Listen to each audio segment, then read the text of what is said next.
அனைவருக்கும் அன்பு வணக்கங்கள். அத்தியாத்ம ராமாயணத்தில் சுந்தரகாண்டத்தில் இனி 2வது சர்க்கம். அனுமார் லங்கினியை வதம் செய்த பின்பு கோட்டை வாசலை விட்டு புறப்பட்டு அழகிய அந்த லங்காபுரி நகரத்துக்குள் அமைந்த மதில் அகழி முதலியவைகளை தாண்டி ராஜவீதி மார்க்கமாகச் சென்று அங்குள்ள மாளிகைகளை எல்லாம் சுற்றி பார்த்து கொண்டு ராவணன் அரண்மனைக்குள் பிரவேசித்தார்.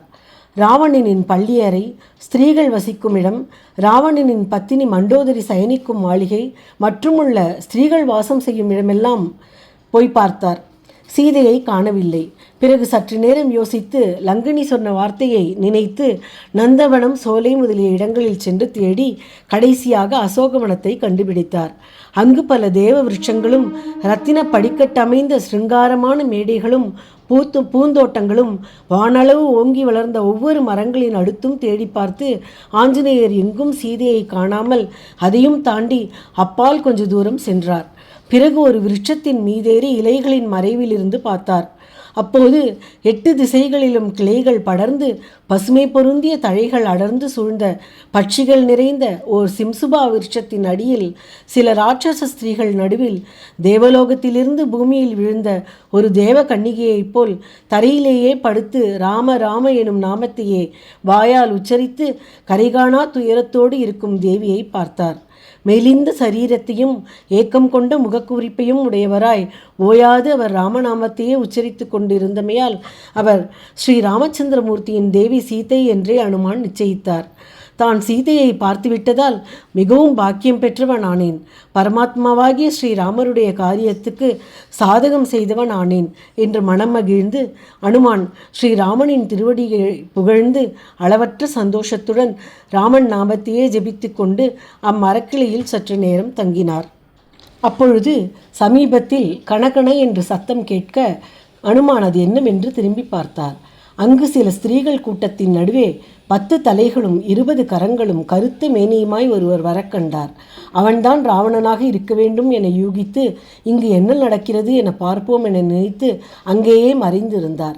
அனுமான் இவ்விதம் இருக்க இதற்கு சற்று நேரம் முன்பு ராவணன் அரண்மனையில் ராவணன் தனக்கு ஸ்ரீராமனால் மரணம் எப்போது உண்டாகும், சீதையை உத்தேசித்து கூட ராமன் இன்னும் வரவில்லையே என்ற கவலையுடன் அப்படியே உறங்க, அன்று சொப்பனத்தில் ராவணனுக்கு ராமன் தோன்றி, ஏ ராவணா, இன்றைய தினம் நினைத்தபடி எந்த ரூபத்தை எடுக்கக்கூடியவனும் சூட்சும வடிவத்தை உடையவனும் ஆன ஒரு வானரன் அசோகவனம் வந்து சீதையை பார்ப்பான் எனச் சொன்னார். உடன் விழித்து எழுந்த தசகிரீவன் இந்த கனவு பலிக்க வேண்டும் என்று ஆலோசித்து அந்த வானரனுக்கு தெரியும்படி சீதையை அவமான வார்த்தை என்னும் பானத்தால் அடித்து அவள் மனம் வருந்தும்படி செய்தால் அதை பார்க்கும் வானரன் ராமனிடத்தில் போய் தெரிவிக்கட்டும், அதை கேட்ட பிறகாவது ராமன் இவ்விடம் வரட்டும் என்று தீர்மானித்து புறப்பட்டு பணிப்பெண்கள் புடைசூழ இப்போது அசோகவனம் வந்துள்ளான். பணிப்பெண்களின் கால் சிலம்பின் சத்தம் கேட்டு சீதை மனம் கலங்கி பயமடைந்து தலை குனிந்து முகத்தை மூடி கண்ணீர் பெருகும் கண்களுடன் தன்னுடைய சித்தத்தை ராமனிடத்தில் செலுத்தியபடி இருந்தாள். தசகிரீவன் சீதையின் சமீபத்தில் வந்து, என்னை பார்த்து ஏன் முகத்தை மூடிக்கொள்கிறாய்? ராமன் தம்பியுடன் வனசஞ்சாரிகளோடு வனவாசம் செய்கிறான். அவனை பார்ப்பதற்கு சென்ற என் தூதர்கள் பல இடங்களில் அவனை சென்று தேடியும் ராமன் காண கிடைக்கவில்லை. அவன் இருக்கிற இடமே தெரியவில்லை. இப்படி இருக்க நீ எப்போதும் அவனையே நினைத்து கொண்டு இருக்கிறாய். அவனோ உன்னிடத்தில் அன்பில்லாதவனாக இருக்கிறான். அந்த ராகவன் உன்னுடைய குணங்களை அறிந்தவனாயிருந்தும் அவைகளெல்லாம் இப்போது மறந்தவனாய் இருக்கிறான். உன்னை தேடி அவன் இவ்விடம் இன்னும் வரவில்லையே. அவன் உன்னிடம் பிரியமில்லாதவன். அவனிடம் போய் நீ அன்பு வைப்பதால் என்ன சுகத்தை அடையப் போகிறாய்? நான் உன்னிடம் ஆர்வமுடையவன், அசுரர்களுக்குள் சிறந்தவன். அதனால் நீ என்னை நினை. என்னை அடைந்தால் தேவஸ்திரீகள், கந்தர்வ ஸ்திரீகள், யட்ச ஸ்திரீகள், நாகலோக ஸ்திரீகள், கிண்ணர ஸ்திரீகள் எல்லோருக்கும் நீ எஜமானியாக இருக்கலாம் என்று இவ்வாறு பலவிதமாய் பேசுகிறான். ராவணன் அச்சமற்று பேசிய வார்த்தையை கேட்ட சீதை கோபத்துடனும் வீராவேசத்துடனும் ஆங்காரத்துடனும் தலை குனிந்து பூமியை பார்த்து நடுவில் ஒரு துரும்பை எடுத்து போட்டு அதை நோக்கி, ஓ துராத்மாவே, ராமபிரபுவின் இடத்தில் வைத்த பயத்தால் அவரும் அவர் தம்பி லக்ஷ்மணரும் இல்லாத சமயம் பார்த்து துறவி வேடம் பூண்டு ஆசிரமத்தில் பிரவேசித்து தேவர்களுக்கு யாகத்தில் ஏற்பட்ட அவிசை நாயானது கவர்ந்ததைப் போல என்னை அபகரித்து கொண்டு வந்தாய். ஏ நீச்சனே, அதற்கான பலனை விரைவாக நீ அடைவாய். ஸ்ரீராமபானமானது உன் சரீரத்தை சல்ல ஜல்லடை கண்ணாக துளைக்கப் போகிறது. ஸ்ரீராமனை மானிடனாய் நினைத்து அவர் இந்த கடலை எப்படி தாண்டி வரப்போகிறார் என்று நினைக்கிறாய். ஆனால் அவர் சமுத்திரத்தை வற்றச் செய்தோ அல்லது அதன் மீது அணை ஏற்படுத்தியோ தம்பி லக்ஷ்மணருடன் இங்கு வந்து உன்னை வதம் செய்யப் போகிறார்.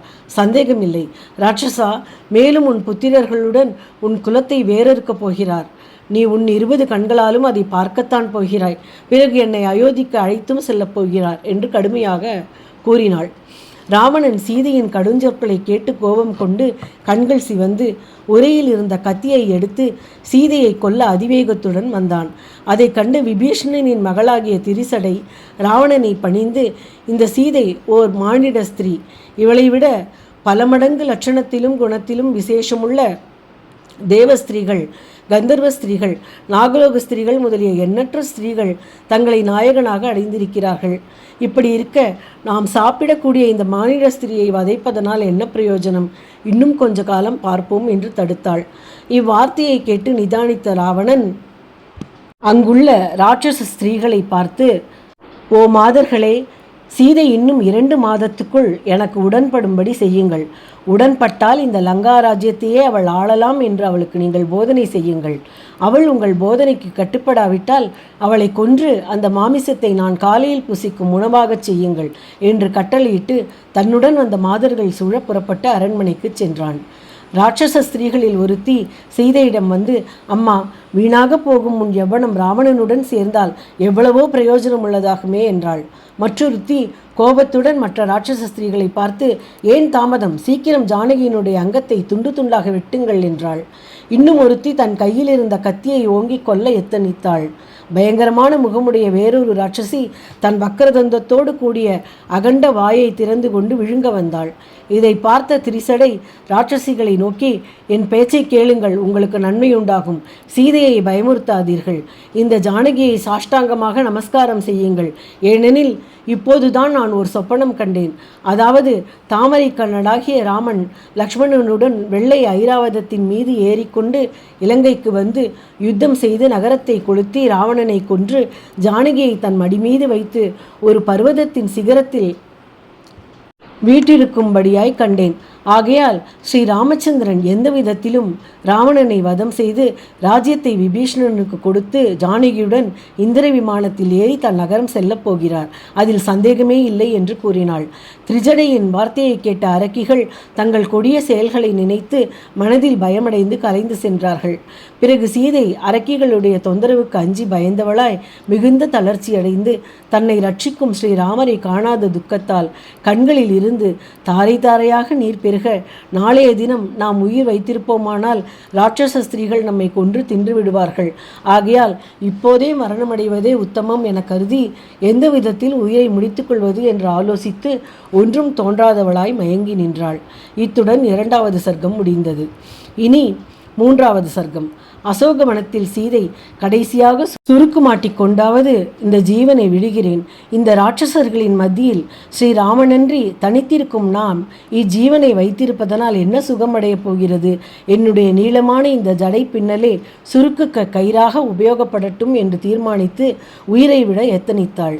மரத்தில் மறைந்து அமர்ந்து எல்லாவற்றையும் பார்த்து கொண்டிருந்த அனுமன் சீதையின் நோக்கத்தை குறிப்பால் உணர்ந்து சூட்சும ரூபத்துடன் சீதையின் அருகே சென்று சீதையின் காதில் படும்படி மெல்லிய குரலில் ஸ்ரீராமஜெயம் என்று கூறினார்.